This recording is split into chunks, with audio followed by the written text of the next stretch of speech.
سورہ الذاریات قرآن کے 26ویں اور 27ویں پارے کی 51ویں مکی صورت ہے۔ اس میں 60 آیات اور 3 رکوع ہیں۔ بسم اللہ الرحمن الرحیم، اللہ کے نام سے شروع جو نہایت مہربان رحم والا۔ قسم ان کی جو بکھیر کر اڑانے والیاں، پھر بوجھ اٹھانے والیاں، پھر نرم چلنے والیاں، پھر حکم سے بانٹنے والیاں۔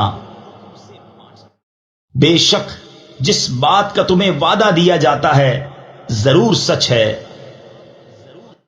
اور بے شک انصاف ضرور ہونا۔ آرائش والے آسمان کی قسم، تم مختلف بات میں ہو۔ اس قرآن سے وہی اوندھا کیا جاتا ہے جس کی قسمت ہی میں اوندھایا جانا ہو۔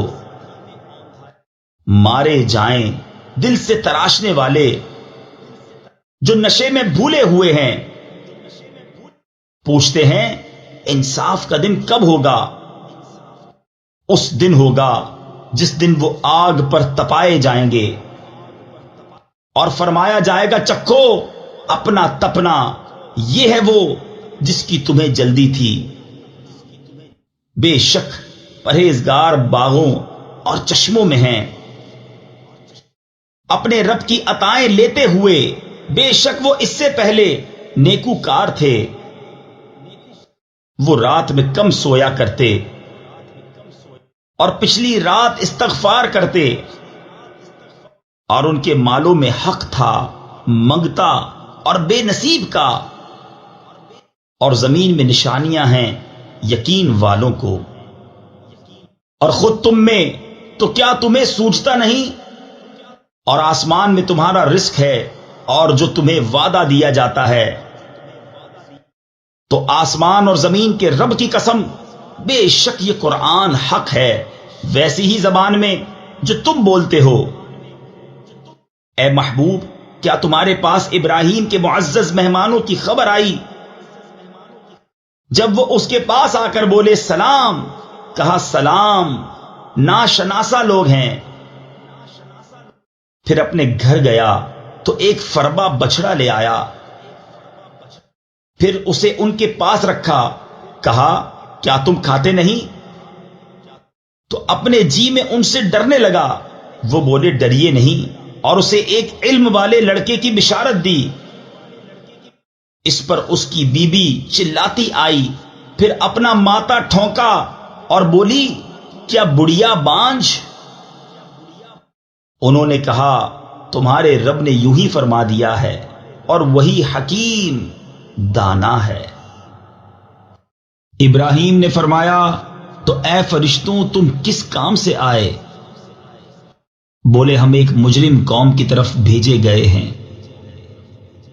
کہ ان پر گارے کے بنائے ہوئے پتھر چھوڑیں جو تمہارے رب کے پاس حد سے بڑھنے والوں کے لیے نشان کیے رکھے ہیں۔ تو ہم نے اس شہر میں جو ایمان والے تھے نکال لیے، تو ہم نے وہاں ایک ہی گھر مسلمان پایا، اور ہم نے اس میں نشانی باقی رکھی ان کے لیے جو دردناک عذاب سے ڈرتے ہیں۔ اور موسیٰ میں جب ہم نے اسے روشن سند لے کر فرعون کے پاس بھیجا تو اپنے لشکر سمیت پھر گیا اور بولا جادوگر ہے یا دیوانہ۔ تو ہم نے اسے اور اس کے لشکر کو پکڑ کر دریا میں ڈال دیا، اس حال میں کہ وہ اپنے آپ کو ملامت کر رہا تھا۔ اور عاد میں جب ہم نے ان پر خشک آندھی بھیجی، جس چیز پر گزرتی اسے گلی ہوئی چیز کی طرح کر چھوڑتی۔ اور سمود میں جب ان سے فرمایا گیا ایک وقت تک برت لو، تو انہوں نے اپنے رب کے حکم سے سرکشی کی، تو ان کی آنکھوں کے سامنے انہیں کڑک نے آ لیا، تو وہ نہ کھڑے ہو سکے اور نہ وہ بدلہ لے سکتے تھے۔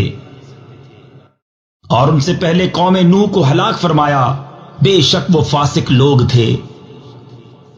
اور آسمان کو ہم نے ہاتھوں سے بنایا، اور بے شک ہم وسعت دینے والے ہیں۔ اور زمین کو ہم نے فرش کیا، تو تو ہم کیا ہی اچھے بچھانے والے، اور ہم نے ہر چیز کے 2 جوڑ بنائے کہ تم دھیان کرو۔ تو اللہ کی طرف بھاگو، بے شک میں اس کی طرف سے تمہارے لیے صریح ڈر سنانے والا ہوں، اور اللہ کے ساتھ اور معبود نہ ٹھہراؤ، بے شک میں اس کی طرف سے تمہارے لیے صریح ڈر سنانے والا ہوں۔ یوں ہی جب ان سے اگلوں کے پاس کوئی رسول تشریف لایا تو یہی بولے کہ جادوگر ہے یا دیوانہ۔ کیا آپس میں ایک دوسرے کو یہ بات کہہ مرے ہیں، بلکہ وہ سرکش لوگ ہیں۔ تو اے محبوب تم ان سے منہ پھیر لو اور تم پر کچھ الزام نہیں، اور سمجھاؤ کہ سمجھانا مسلمانوں کو فائدہ دیتا ہے، اور میں نے جن اور آدمی اتنے ہی اسی لیے بنائے کہ میری بندگی کریں۔ میں ان سے کچھ رزق نہیں مانگتا اور نہ یہ چاہتا ہوں کہ وہ مجھے کھانا دیں، بے شک اللہ ہی بڑا رزق دینے والا، قوت والا، قدرت والا ہے۔ تو بے شک ان ظالموں کے لیے عذاب کی ایک باری ہے جیسے ان کے ساتھ والوں کے لیے ایک باری تھی، تو مجھ سے جلدی نہ کریں۔ تو کافروں کی خرابی ہے ان کے اس دن سے جس کا وعدہ دیے جاتے ہیں۔ صدق اللہ العظیم۔ السلام علیکم، ہمیں امید ہے آپ کو قرآن کا اردو میں روانی سے ترجمہ پسند آیا ہوگا۔ مکمل صورتوں کے ترجمے اپنے موبائل اور کمپیوٹر پر سننے یا ڈاؤن لوڈ کرنے کے لیے ویب سائٹ QuranInUrdu.com وزٹ کیجیے۔ آپ یوٹیوب چینل کو سبسکرائب اور اپنے دوست احباب میں شیئر کر کے قرآن کو سمجھنے اور عمل کرانے میں اپنا بھرپور کردار ادا کر سکتے ہیں۔ شکریہ۔